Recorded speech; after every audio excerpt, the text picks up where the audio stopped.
Hello guys.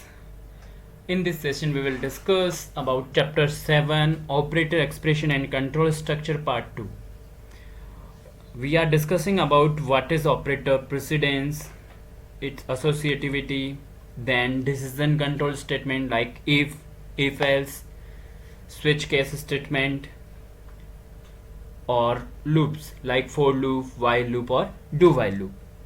So first of all, C++ operator with precedence and associativity. Operator precedence determine the group of terms in an expression. Mean जो operator की precedence है उसको determine कैसे किया जा सकता है? एक एक्सप्रेशन के through. The associativity of an operator is a property that determine how operator of the same precedence are grouped in the absence of parenthesis. Means यहाँ पे ये बोल रहा है कि जो ऑपरेटर प्रॉपर्टी है वो ऑपरेटर की सेम प्रेसिडेंस, अगर मान लो कि एक एक्सप्रेशन है, उस एक्सप्रेशन में सेम प्रेसिडेंस के ऑपरेटर आ गए हैं, तो अपन को ये डिसीजन लेना है कि किसको पहले सॉल्व करेंगे. अगर सेम के हैं तो सेम में तो किसी को भी कर सकते हो, सेम प्रेसिडेंस को. This affect how an expression is evaluated, means expression को कैसे अपन सॉल्व करेंगे. Certain operator have a higher precedence than others, और कुछ ऑपरेटर ऐसे हैं जो दूसरों से हायर प्रेसिडेंस रखते हैं. For example the multiplication operator has higher precedence than addition operator. Like BODMAS. BODMAS का मतलब क्या है? सबसे पहले ब्रैकेट सॉल्व होगा, डिविजन, मल्टीप्लीकेशन, और उसके बाद एडिशन और subtraction, that is BODMAS. Example के लिए यहाँ पे एक एक्सप्रेशन है x इक्वल टू 7 + 3 × 2. तो यहाँ पे अब अपन को इन ऑपरेटर की देखनी है कि किसके हायर है. लाइक प्लस पहले सोल्व होगा, मल्टीप्लीकेशन, तो बोर्ड मास के अकॉर्डिंग सबसे पहले मल्टीप्लीकेशन सॉल्व होना चाहिए, मीन 3 × 2 6 होना चाहिए, 6 + 7 होना चाहिए.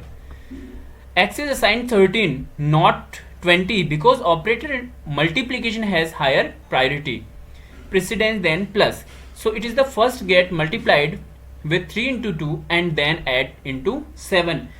अगर अपन ने प्रेसिडेंस का ध्यान नहीं रखा तो रिजल्ट चेंज हो जाएगा. लाइक 7 + 3 कर दिया, 10 × 2 20 हो जाएगा, जो कि गलत आंसर है. जबकि इसका आंसर कितना आना चाहिए? 3 × 2 6 + 7 यानी 13 is the correct answer. Here operator with the highest precedence appear at the top of the table. कि आगे इसमें एक टेबल है जिसमें अपन ने प्रेसिडेंस दिखा रखी है और उनकी एसोसिएटिविटी दिखा रखी है. Those with the lowest appear at bottom within an expression. Higher precedence operator will evaluated first, और जिनकी प्रेसिडेंस हाई है वो पहले सॉल्व होंगे. इसमें ये कैटेगरीज दे रखी है ऑपरेटर्स की, कौन सी कैटेगरी है, कौन से ऑपरेटर है और उनकी एसोसिएटिविटी क्या है. लाइक सबसे पहले पोस्ट फिक्स ऑपरेटर. ऐसे एक होता है प्रीफिक्स, एक होता है postfix. Postfix operator में सबसे पहला है parenthesis, then bracket, then arrow sign, then dot, then plus plus, then minus minus. ये सारे पोस्ट फिक्स ऑपरेटर है जिनकी सबसे ज्यादा प्रेसिडेंस होती है, हायर प्रेसिडेंस, और इनकी एसोसिएटिविटी लेफ्ट टू राइट होती है. नेक्स्ट है यूनरी ऑपरेटर. यूनरी यानी जिस ऐसे ऑपरेटर जिनमें एक ही ऑपरेंड होता है, like plus, minus, exclamation sign, tilde operator, plus plus, minus minus, type asterisk, and size of. इनकी priority right to, associativity right to left होती है. मल्टीप्लिकेटिव में है मल्टीप्लिकेशन, डिवीजन और मॉड्यूलस, जो कि लेफ्ट टू राइट है. एडिटिव में प्लस और माइनस, इनकी भी एसोसिएटिविटी लेफ्ट टू राइट है. फिर है शिफ्ट ऑपरेटर. ये लेफ्ट शिफ्ट है, ये राइट शिफ्ट है, और इनका भी लेफ्ट टू राइट होता है. Relational operator. रिलेशनल ऑपरेटर कौन से होते हैं? जो रिलेशन बताते हैं, एक से अधिक ऑपरेंड के बीच में रिलेशन बताते हैं. Like A is less than, B less than equal to, greater equal to, और इनकी एसोसिएटिविटी लेफ्ट टू राइट है. नेक्स्ट है इक्वलिटी. इक्वलिटी मीन्स नाम सजेस्ट कर रहा है, इक्वलेंस को चेक करते हैं. Like equal, not equal, left to right. Next है बिटवाइज एंड, और बिटवाइज एंड को एंड सिंबल से रिप्रेजेंट करते हैं, left to right. Bitwise XOR, cap symbol, left to right. bitwise OR, that is this symbol, left to right. then logical AND, double and symbols हैं, left to right. Logical और, दो और symbol हैं, means खड़ी line बोल सकते हैं इसको, जो लेफ्ट टू राइट है. कंडीशनल ऑपरेटर, जिनको टर्नरी ऑपरेटर के नाम से भी जाना जाता है, जिसमें क्वेश्चन मार्क और कोलन होता है, राइट टू लेफ्ट. नेक्स्ट है assignment operator, equal, plus equal, means हर एक जो अपने अर्थमेटिक ऑपरेटर्स हैं उनके सबके साथ इक्वल साइन आ रहा है, इसलिए assignment. Equal, plus equal, minus equal, multiplication equal, division equal, modulus equal, left shift equal, right shift equal, and equal, cap equal और इक्वल, ये राइट टू लेफ्ट होते हैं. और लास्ट है जिसकी सबसे कम है वो कॉमा ऑपरेटर है, जो कि लेफ्ट टू राइट होता है. तो ये चीज अपन को ध्यान में रखनी है एक्सप्रेशन सॉल्व करने के लिए कि ऑपरेटर की किस ऑपरेटर की कौन सी प्रेसिडेंस है और किस टाइप की उसकी एसोसिएटिविटी है. नेक्स्ट है control structures. What do you mean by control structure? As name suggest कि जो प्रोग्राम के फ्लो को कंट्रोल करती है, ऐसी स्ट्रक्चर क्या कहलाती है? Control structure. A program is usually not limited to linear sequence of instruction. During its process, it may be bifurcate, repeat code or take decision. For that purpose, C++ provide control structure that serve to specify what has to be done by our program, when and under which circumstances.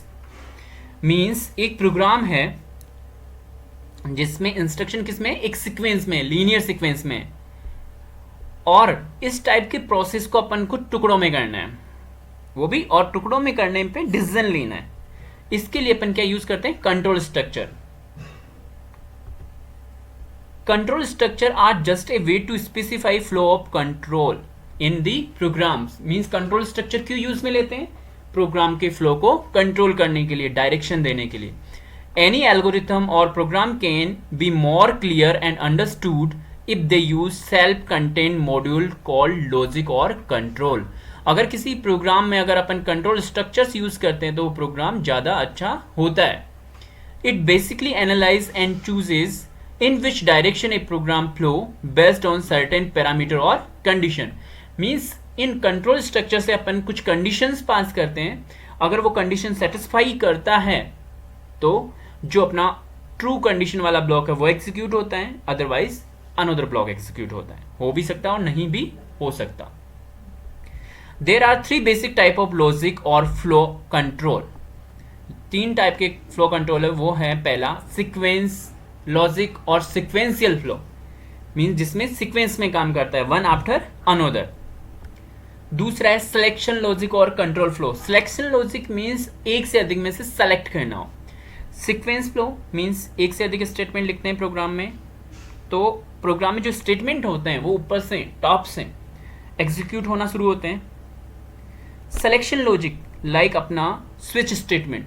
Switch statement क्यों use करते हैं? अपन selection करने के लिए, choose करने के लिए. Means बहुत सारे स्टेटमेंट दिए होते हैं, उनमें से बहुत सारे केस होते हैं, उनमें से किसी एक पर्टिकुलर केस को एग्जीक्यूट करने के लिए. नेक्स्ट है आइट्रेशन लॉजिक और रिपीटेटिव लॉजिक. आइट्रेशन और रिपीटेटिव का मतलब है सेम प्रोसेस का बार बार अकर होना, रिपीट होना, और इसके लिए अपन यूज करते हैं लूप. और लूप कौन से हैं? फोर लूप है, वाइल लूप और डू वाइल लूप है. अब है sequential logic. Sequential logic is, as the name suggest, follows a series, serial or sequential flow in which the flow depend on the series of instruction given to the computer. Means इसमें क्या होता है, जो computer को अपन instruction देते हैं वो sequence में एग्जीक्यूट होते हैं, one after another, unless new instruction are given. The module are executed in obvious sequence. This sequence may be given by means of numbered steps explicitly, also implicitly follow the order in which module are written. Mean जिस तरीके से अपने programme में code लिखा है, अगर कोई line ऊपर लिखी है, टॉप पे लिखी है, तो वो पहले एग्जीक्यूट होगी, और फिर नीचे लिखी है तो वो बाद में एग्जीक्यूट होगी. Most of the processing, even some complex program, will be generally follow the elementary flow pattern. Like sequential में मान लो ये मॉड्यूल 1 पहले एग्जीक्यूट होगा, अपन ने कोई मॉड्यूल में बांट रखा है प्रोग्राम को 3 में, तो सबसे पहला A module, then B and then module C execute होगा. This is the block diagram of sequential control flow. अब इसके अंदर selection logic simply involve in number of condition और parameter which decide one out several return module. Means इसमें decision ले सकते हैं अपन जितने मॉड्यूल लिख रखे हैं उनमें से कौन सा मॉड्यूल एग्जीक्यूट होगा, चलेगा. The structure use this type of logic known as conditional structure, और वो है 3 टाइप के. पहला है single alternative. This structure has the form यानी if only, like if condition then. अगर इफ कंडीशन एग्जीक्यूट होगी तो मॉड्यूल ए एग्जीक्यूट होगा, नहीं तो नहीं होगा, कुछ नहीं होगा. अगर ये condition true then module A will be executed, otherwise nothing will happen, कुछ नहीं होने वाला. द सी और C plus plus if statement is the most simple decision making statement.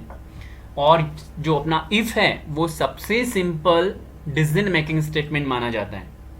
It is used to decide whether a certain statement or block of statement will be executed or not. और ये क्या decide करता है कि जो अपना block है या जो मॉड्यूल है वो एग्जीक्यूट होगा या नहीं होगा, और ये डिसीजन कौन लेता है, कंडीशन. ये कंडीशन सेटिस्फाई होनी चाहिए. अब इसमें देखो यहां पे मैंने क्या लिया, एक इफ कंडीशन लिया है, यहां से देखना है तुम्हें इफ कंडीशन, और ये इसकी बॉडी है, body of the if statements, ये क्लोज है. मीन्स मेरा इफ का ब्लॉक ये वाला है. अब इसमें समझने ही क्या चीज है. लाइक पहली चीज, इफ मेरी कंडीशन क्या होती है, फॉल्स. ये यहां से एरो की जा रही है. अगर मेरी कंडीशन फॉल्स होती है तो मैं इस इफ कंडीशन से बाहर चला जाऊंगा, फॉल्स हुई तो. दूसरा case, if condition is true. अगर मेरा इफ स्टेटमेंट क्या है, ट्रू है, तो मैं इस ब्लॉक के अंदर जा सकता हूं. जो इफ की ब्लॉक की बॉडी है उसके अंदर मैं एंटर कर सकता हूं. ठीक है. नेक्स्ट है, अगर मैं इसे मैंने एग्जीक्यूट कर दिया, मैं अंदर चला गया किसमें, इफ के ब्लॉक में, पर क्लोजिंग ब्रैकेट जैसे ही हुआ मैं इससे बाहर निकल जाऊंगा आउटसाइड दी इफ. तो ये समझने के लिए है कि कंडीशन फॉल्स तो इफ ब्लॉक से बाहर, कंडीशन ट्रू तो इफ ब्लॉक के अंदर, और स्टेटमेंट एग्जीक्यूट होंगे. सिंटेक्स है condition statement to execute if, और कब होंगे, जब कंडीशन ट्रू होगी. Control falls into the if block, the flow jump to the condition. Condition is tested. If condition are true then go to step 4. If condition false then go to step 5. Last diagram में देख सकते हैं ये चीज. And flow step out if the block like this. ये यहाँ पे ये जो नंबर डाल रखे हैं, सीरियल नंबर 1 2 3 4 5, उन सब के लिए अपन ने लिखा है. नेक्स्ट है, इसमें मैंने फ्लो चार्ट दिखाया है इसका, इफ स्टेटमेंट का. इफ टेस्ट कंडीशन जो मेरी एक्सप्रेशन है, अगर वो ट्रू है तो इफ की बॉडी में एंटर करेगा, और बॉडी एग्जीक्यूट करके स्टेटमेंट इफ जस्ट बिलो और इफ के बाहर निकल जाएगा एग्जीक्यूट करने के बाद. अगर कंडीशन फॉल्स है तो इफ ब्लॉक के बाहर डायरेक्ट निकल जाएगा, ब्लॉक के अंदर नहीं जाएगा. नेक्स्ट स्टेटमेंट एग्जीक्यूट करेगा जो कि इफ के बाहर है.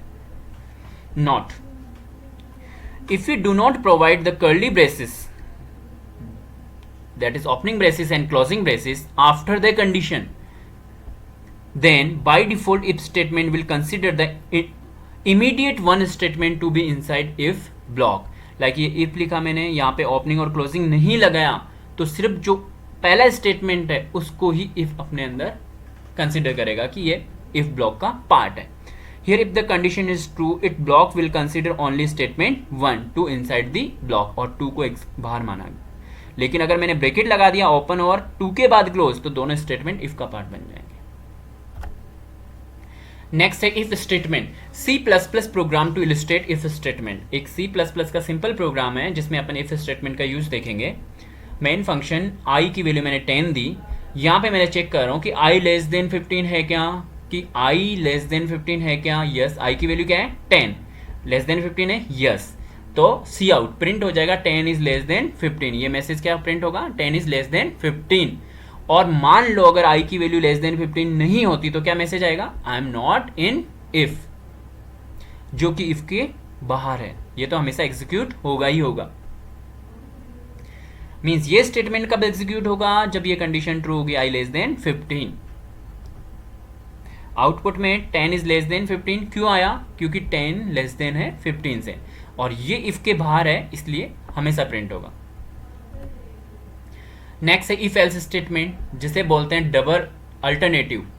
The structure has form if condition true then module A will be executed. अब इफ एल्स में क्या एक और ऑप्शन मिल गया कि अगर कंडीशन ट्रू है तो मॉड्यूल ए और कंडीशन फॉल्स है तो मॉड्यूल बी एग्जीक्यूट होगा। नेक्स्ट है multiple alternative. This structure has the form like if condition A then module A, else if condition B then module B, then else if condition N then module N. Means if else if else if else else if करके बहुत सारे हो सकते हैं, that is multiple. Nested if else बोल सकते हैं इसको अपन। अब if else statement, in this way the flow program depends on set of condition that are written. This can be more understood by the following flow charts. अब इससे if else को समझते हैं। सबसे पहले मेरा कंडीशन चेक करेगा, अगर कंडीशन ट्रू हुई यस हुआ तो मॉड्यूल ए एग्जीक्यूट होगा, कंडीशन फॉल्स हुई तो मॉड्यूल बी, और दोनों ही फिर if else से बाहर का स्टेटमेंट एग्जीक्यूट करेंगे। नेक्स्ट है C++ switch statement. A switch statement allow a variable to test it for equality against a list of values. इस switch statement क्या करता है, वेरिएबल्स को टेस्ट करता है, उनकी इक्वलिटी को टेस्ट करता है, और उन हर एक टेस्ट को क्या बोलते हैं, केस बोलते हैं।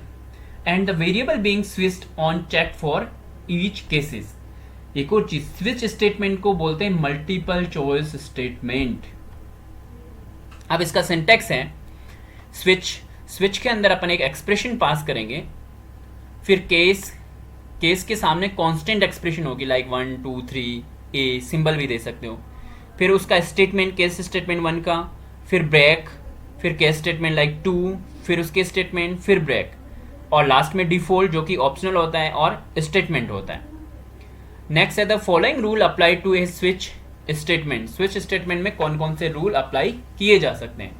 The expression used in a switch statement must have integral or enumerated type, or be of a class type in which the class has a single conversion function to a integral or enumerated type. You can have any number of case statement within a switch. Means एक switch में कितने भी case statement हो सकते हैं। Each case is followed by the value to be compared to and a colon, और एक colon symbol लगाते हैं हर एक केस स्टेटमेंट के बाद, जिससे कंपेयर होता है। The constant expression for a case must be same data type as the variable in switch and it must be a constant और लिटरल। जो अपन स्विच के अंदर एक्सप्रेशन देंगे उसका डेटा टाइप और केस की कॉन्स्टेंट एक्सप्रेशन का डेटा टाइप सेम होना चाहिए, डिफरेंट नहीं हो सकते, नहीं तो कंपेयर नहीं करेगा। When the variable being switch on equal to a case, the statement following that case execute until a break statement reach, और वो तब तक execute करेगा केस का स्टेटमेंट जब तक उसको ब्रेक ना मिल जाए, और ब्रेक की वजह से क्या करेगा, वो स्विच से बाहर आ जाएगा। When a break statement is reached, the switch terminate and the flow control jumps to the next line following the switch statement. Not every case needs to contain a break. If the no break appears, the flow of control will fall through the subsequent cases until a break is reached. A switch statement can have optional default case which must appear at the end of the switch. The default case can be used for programming a task when none of the class is true. No break is needed by default cases, और default case में कोई break लगाने की जरूरत नहीं है, break statement नहीं है, लेकिन केस में लगाना चाहिए। हर एक केस स्टेटमेंट में ब्रेक आएगा, डिफॉल्ट में नहीं लगाना। अब है ये स्विच का फ्लो डायग्राम। लाइक सबसे पहले स्विच में क्या होती है, एक्सप्रेशन होती है। एक्सप्रेशन के बाद लाइक केस स्टेटमेंट 1 तो कोड ब्लॉक 1 एग्जीक्यूट होगा, अगर केस स्टेटमेंट 2 ट्रू हुआ तो कोड ब्लॉक 2, और 3 हुआ तो कोड ब्लॉक 3। ऐसे एन हो सकते हैं और लास्ट में क्या लगाते हैं, डिफॉल्ट, जिसमें कोड ब्लॉक एन होता है और ये फिर अपना फाइनल एग्जीक्यूट हो जाता है स्विच स्टेटमेंट। मींस ये एंट्री पॉइंट है स्विच का और ये डिफॉल्ट के बाद एग्जिट पॉइंट है। अगर कोई भी केस स्टेटमेंट सेटिस्फाई नहीं करेगा कंडीशन तो कौन एग्जीक्यूट होता है, डिफॉल्ट। मींस अगर एक भी केस की कंडीशन ट्रू नहीं हुई तो डिफॉल्ट को एग्जीक्यूट करेंगे। यहां पे एक प्रोग्राम है जिसमें क्या है, अपन ने क्या किया, iostream.h और conio.h ये C++ के प्रोग्राम है। मेन फंक्शन में कैरेक्टर टाइप का एक वेरिएबल लिया जिसका नाम है ग्रेड, और ग्रेड का वैल्यू क्या है, डी। और स्विच में मैंने क्या एक्सप्रेशन में क्या पास किया, ग्रेड वेरिएबल को। अगर ग्रेड में यहाँ पे केस अगर ए है, अगर किसी स्टूडेंट की ग्रेड क्या आई, ए, तो एक्सीलेंट, एंड एल का मतलब न्यू लाइन और ब्रेक हो जाएगा। अगर किसी स्टूडेंट की ग्रेड बी है तो वेल डन और ब्रेक हो जाएगा। अगर किसी स्टूडेंट की ग्रेड डी है, यानी इसमें क्या होगा, बी और सी के अंदर वेल डन आएगा। बहुत दी केसेस, क्योंकि बी में अपन ने कोई स्टेटमेंट नहीं लिख रखा तो बी से डायरेक्ट वो सी पे आएगा और सी में एग्जीक्यूट कर देगा सी वाली कंडीशन। नेक्स्ट है केस डी, डी में आएगा यू पास्ड और ब्रेक कर देगा। और एफ के अंदर क्या करेगा, बेटर ट्राई अगेन, एफ और फेल और ब्रेक कर देगा। और डिफॉल्ट मीन्स इनवैलिड ग्रेड। और लास्ट में क्या करेगा, सी आउट योर ग्रेड इज, और जो भी ग्रेड की वैल्यू है ए बी सी डी वो प्रिंट हो जाएगी, और गेट सी एच। और डी के अकॉर्डिंग रिजल्ट क्या आएगा, यू पास्ड, तो you passed your grade is D, print हो जाएगा इस प्रोग्राम से। नेक्स्ट है आइट्रेशन लॉजिक और repetitive flow. The iteration logic employs a loop which involve a repeat statement followed by a module that is known as body of the loop। यानी loop की body में statements होते हैं जो certain number of time execute होते हैं। The two types of these structure are repeat for structure. This structure has the form repeat for i equal to a to n by 1, यानी i a से शुरू होगा और उसकी value एक एक इंक्रीमेंट होगी। Module end of the loop. A is the initial value, n is the end value and I incremented. The loop ends when A is greater than B. K increase or decrease according to the positive and negative value I respectively. कि I plus plus भी हो सकता है, I minus minus भी हो सकता है। अब देखो इसमें फॉर लूप का syntax like K equal to R, K की कोई वैल्यू सेट कर दी R, और कंडीशन क्या है मेरी लूप की कि K जब तक बढ़ा है किससे, S तक। तो अगर यस है तो ये चलता रहेगा, अगर नो है तो, अगर के बड़ा है एस से, कंडीशन ट्रू होते ही तो लूप से बाहर निकल जाएगा, और कंडीशन फॉल्स है अभी तक तो मॉड्यूल को एग्जीक्यूट करेगा और फिर के की वैल्यू प्लस टी कर देगा, इंक्रीमेंट कर देगा, फिर चेक करेगा और तब तक एग्जीक्यूट करेगा जब तक कंडीशन ट्रू ना हो जाए। फॉल्स के केस में एग्जीक्यूट करेगा, यानी नो के केस में। जैसे ही कंडीशन सेटिस्फाई हो जाएगी, यस हो जाएगी, ये लूप से बाहर निकल जाएगा। For loop, for loop is a repetition control structure which allow us to write a loop that is executed specific number of time. यानी फॉर लूप का भी यूज करते हैं, सबसे ज्यादा यूज लेते हैं अपन फॉर लूप को। वो ये कब तक चलता है, जब तक कि कंडीशन सेटिस्फाई नहीं हो जाए। The loop enable us to perform an number of steps together in one line. Like for loop में क्या होगा, सबसे पहले फॉर कीवर्ड है, सबसे पहले initialization, starting condition, starting value, sorry, loop कहां से स्टार्ट होगा और लूप कब तक एग्जीक्यूट होगा, कंडीशन। और इस अपडेशन में क्या आएगा, या तो इंक्रीमेंट या डिक्रीमेंट एक्सप्रेशन। और ये ओपनिंग और ये क्लोजिंग ब्रैकेट के बीच में क्या है, फॉर लूप की बॉडी, और ये statement outside the for loop. अब है इनिशियलाइजेशन हो गया, अगर कंडीशन ट्रू है तो लूप के अंदर, मीन्स कंडीशन पूरी सेटिस्फाई नहीं की अभी तक, मीन्स कंडीशन ट्रू है, इसको ऐसे समझना है, कंडीशन ट्रू है तो लूप के अंदर एंटर करेगा और एग्जीक्यूट करेगा। जैसे ही कंडीशन फॉल्स होगी, फॉल्स के अंदर बाहर निकल जाएगा। For loop syntax, initialize expression, test expression, update expression, body of the loop. The various parts of for loop are initialize expression. In this expression we have to initialize the loop counter to some value I equal to 0. Condition है, in this expression we have test the condition. If the condition evaluate true then we execute the body of the loop to update expression, otherwise we will exit from the for loop. यहाँ condition like i less than equal to 10, यानी i 1 से लेके 10 तक चलेगा. Update expression, after executing the loop body the expression increment decrement the loop variable by some value like i plus plus. Next है for loop. How does a for loop execute? Control falls into for loop initialize is done. The flow jumps to the condition, और जो flow है वो condition को check करेगा. Condition अगर true है then body के अंदर एंटर करेगा, कंडीशन फॉल्स है तो फॉर लूप की बॉडी के बाहर निकल जाएगा. Control the statement inside the body of the loop get executed, the flow goes to updation. Updation means increment और decrement. Updation take place and the flow goes step 3 again. The for loop has ended and the flow has gone outside. Flow chart for the for loop कि for loop का flow chart कैसा है. Like सबसे पहले start हुआ,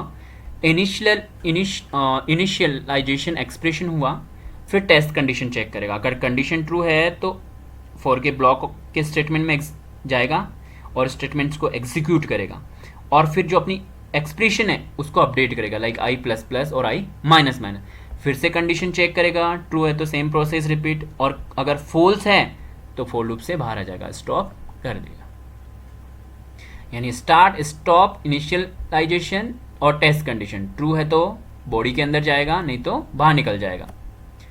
अब for loop का program, सबसे पहले आईओ स्ट्रीम कॉनियो, फिर i की वैल्यू मैंने 0 सेट कर दी, i equal to 1, i less than 10 और i प्लस इक्वल टू 2. यानी i की वैल्यू कहाँ से शुरू होगी? 1 से. कहाँ तक चलेगी? 10 तक. और i जो अपने एक्सप्रेशन है उसमें हर बार 2 इंक्रीमेंट होगा, और यहाँ पे i को प्रिंट करवाया है और गेट ch. लाइक सबसे पहले 1 प्रिंट होगा, फिर उसके बाद 2 इंक्रीमेंट होते ही 3, फिर 2 इंक्रीमेंट होते ही 5, फिर 2 इंक्रीमेंट होते ही 7 और फिर 2 इंक्रीमेंट होते ही 9. क्योंकि यहाँ अगर i प्लस प्लस करते तो 1 2 3 4 5 1 to 10 आते, और यहाँ i प्लस इक्वल टू 2 कर दिया तो 2 2 का गैप आएगा. 1 और 3 में 2 का है, 3 5 में 2 का, 5 7 में 2 का और 7 9 में भी 2 का गैप है. नेक्स्ट है while loop. Repeat while structure, it is also use a condition to control the loop. This structure the form in this there requires a statement that initialize the condition controlling the loop, and there must also be a statement inside the module that will change this condition leading to the end of the loop. Means while loop में क्या होगा? while loop भी for loop की तरह similar ही है, बस सबसे पहले इसमें इनिशियलाइजेशन करते हैं और while loop के अंदर कंडीशन और बॉडी के अंदर उसकी एक्सप्रेशन होती है. कंडीशन ट्रू है तो मॉड्यूल में जाएगा, अगर फॉल्स है तो बाहर निकल जाएगा. while loop में during the study of for loop in C और C++ we have seen that the number of iteration is known beforehand. और अपन को क्या है कि इन लूप में पहले से पता चल जाता है कि कितनी आइट्रेशन है, कितनी बार अपना लूप एग्जीक्यूट होगा based on the condition. The number of times loop body is needed to be executed is known to us. while loop in C or C++ use a situation where we don't know the exact number of iteration loop beforehand. The loop executed terminated on the best of test condition. अब देखो while loop में क्या होगा? सबसे पहले condition, अगर condition मेरी true हुई तो while loop की बॉडी में जाएगा, फॉल्स हुई तो बाहर चला जाएगा. और while loop के अंदर नीचे लिखा है अपडेशन यानी एक्सप्रेशन, और while loop के ऊपर अपन को इनिशियलाइज करना पड़ेगा स्टार्टिंग वैल्यू की लूप कहाँ से चलेगा, कब तक चलेगा, और इंक्रीमेंट करना है या डिक्रीमेंट करना है. और ये यहाँ पे 1 2 3 ये सीक्वेंस लिख रखे, इसका प्रोसेस आगे है 1 से लेके 7 तक का.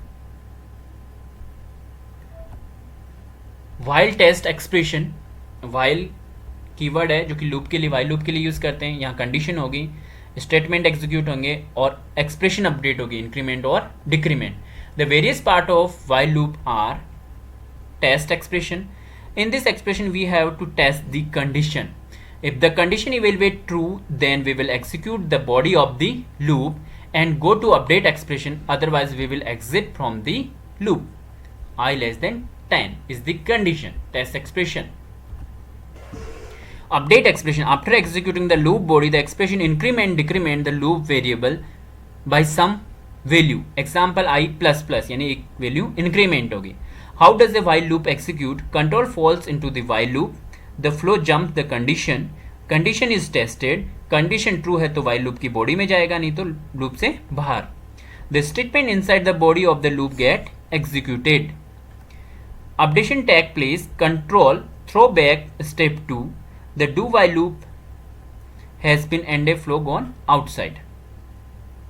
while loop स्टार्ट होगा, टेस्ट कंडीशन होगी, ट्रू हुई तो कंडीशन बॉडी एग्जीक्यूट होगी, फॉल्स हुई तो while loop एंड हो जाएगा. नेक्स्ट है while loop का प्रोग्राम. while loop के प्रोग्राम में क्या है, वही I stream conio.h main function, i की वैल्यू 1 दी. मीन जो इनिशियलाइज एक्सप्रेशन है जो अपन फोर लूप में सेम टाइम में करते हैं, फोर लूप के ब्रैकेट के अंदर, वो अपन को while loop से ऊपर करना पड़ेगा.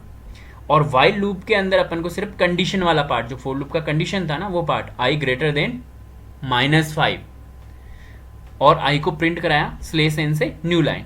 और अपडेट एक्सप्रेशन में क्या किया, आई माइनस माइनस, यानी सबसे पहले आई की वैल्यू क्या प्रिंट होगी 1, फिर उसमें माइनस माइनस किया तो 0, फिर माइनस माइनस किया तो -1 -2 -3 -4 तक चलेगा, क्योंकि यहाँ पे -5 की कंडीशन है और लेस देन -5 कौन है, -4. नेक्स्ट है do while loop with the example. Like while and do while loop execute also terminated on the basis of test condition. The main difference between a do while loop and while loop is in the do while loop, the condition is tested end of the loop body. Do while loop exit control where the other two loop entry control loops. Means do while और while में और for में क्या difference है कि for loop और while loop जब execute होंगे जब कंडीशन ट्रू होगी, नहीं तो एग्जीक्यूट नहीं होंगे. जबकि डू वाइल लूप ऐसा लूप है जिसमें अगर कंडीशन फॉल्स है तब भी एक बार एग्जीक्यूट होगा. वो क्यों होगा, रीजन ये है कि फोर लूप और वाइल लूप पहले कंडीशन चेक करते हैं और फिर एग्जीक्यूट होते हैं, जबकि डू वाइल में पहले एक बार स्टेटमेंट एग्जीक्यूट हो जाता है और फिर कंडीशन चेक होती है. Not in the do while loop, the loop body will execute at least once in respective of test condition. do while के अंदर क्या किया अपन ने, do कीवर्ड लिखेंगे ओपनिंग, इसमें बॉडी होगी, लूप की स्टेटमेंट होगी और फिर होगा एक्सप्रेशन यानी इंक्रीमेंट डिक्रीमेंट, और फिर while लूप कंडीशन और semicolon. Keep in mind for और while लूप में सेमीकोलन नहीं आता, जबकि do while में while के ब्रैकेट के बाद सेमीकोलन आता है. अगर डू के अंदर कंडीशन ट्रू हुई तो वाइल के अंदर अगर कंडीशन ट्रू हुई तो वापस डू के ओपनिंग ब्रैकेट पे जाएगा, और कंडीशन फॉल्स हुई तो बाहर निकल जाएगा. और एक बार तो ये स्टेटमेंट एग्जीक्यूट होगा ही होगा. Syntax do, loop body, expression, while test, expression. यहां पे सेमीकोलन लगाया अपन ने किसके बाद, वाइल के बाद. In the end of the loop the various part of do while loop are test expression. In this expression we have to test the condition. If condition evaluate true then we will execute the body of the loop and go to update expression, otherwise exit from the do while loop. यहाँ condition क्या है, i less than 10. Update expression में वही same है, increment या decrement, आई plus plus. अब है do while loop में फ्लो क्या है, control flow in do while loop. The statement inside the body of loop get executed if condition true और false, both the cases one time. Updation take place, control jump to the condition. Condition अगर true है तो वापस do के अंदर जाएगा और statement execute करेगा, फॉल्स है तो वाइल लूप से बाहर निकल जाएगा. डू वाइल लूप स्टार्ट हुआ, एग्जीक्यूट करेगा सबसे पहले लूप की body, true test condition check करेगा, फॉल्स है तो बाहर निकल जाएगा. अब है इसका program same, i stream conio.h, i की वैल्यू 1 सेट करी, डू लूप बॉडी स्टार्ट हुई, आई की वैल्यू मैंने प्रिंट कर दी, फिर आई प्लस प्लस किया, फिर ओपन, डू का जो ओपन हुआ क्लोज हुआ, file i less than equal to 5 और सेमीकोलन और गेट ch. अगर ये कंडीशन ट्रू है, आई छोटा है 5 से, यस, तो ये चलेगा। कितनी बार चलेगा? 5 टाइम, यानी 1 to 5 प्रिंट करेगा। आउटपुट में 1 2 3 4 5। Please check the description link for related video and continue in the next part of this video. Thanks.